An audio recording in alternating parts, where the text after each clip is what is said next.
abadde avuma omupangisa ng'ayagala musuulira bintu bwe. Landlady Kamida Narugwa okwezoba n'omupangisa we Prosi Nasimbwa kigambibwa nti abadde amubanja emyezi 2 era nga yamugana okwogera n'abapangisa abalala. Njogera amazima ate tayagala njogere n'abapangisa. Abapangisa nze bwe mba ndudde ku nnyumba ze ng'ebibye mbimanyi tekitegeeza mbw ate ampalane kubanga njagamba abapangisa ebiki ebimukwatako kitegeera. Badde manya ayitawo ngenza okulaba nkwata atandika kumpi.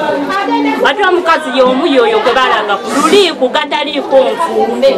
Wabula wetuukiridde Narugwa okumubuuza n'adduka ne yeegayirira mu nnyumba. Bino bibadde Namasuba mu Kalina Zooni mu ggombolola y'e Makindye Ssaabagabo. Akacyankalono kano kataataganyiza abayizi ba Namasuba College of Commerce ababadde mu bibuuzo ne bafuluma balabe ekiguddewo.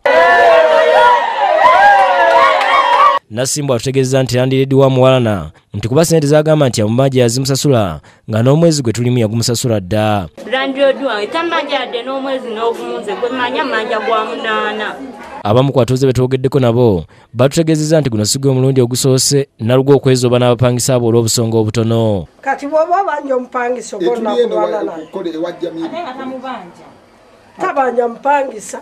Ye ssentebe w'ekitundu kino William Walugembe atutegeezezza nga Narugwa bw'azze abatawaanya ku kyalo nga yeewola ne ssente mu banka emanyiddwa nga Wakiso Self Help Savings and Credit Society ne zimulemerera okusasula nga mu kiseera kino banka yina obuvunaanyizibwa ku mayumba gano. Aludde ng'atawaanya era bamuyita muguwa ddalu naye nga si oli omuguwa ddalu gw'ogamba nti oba omutwala butabika naye asumbuwa wano mukadde we yakafa ebbanga siddene naye yatuuka n'okumutwaza mu banka kuba ennyumba ne yagisinga mu banka naye ng'ebiwandiiko ebiriyo si bituufu kati akubye omuntu ate yeekwese.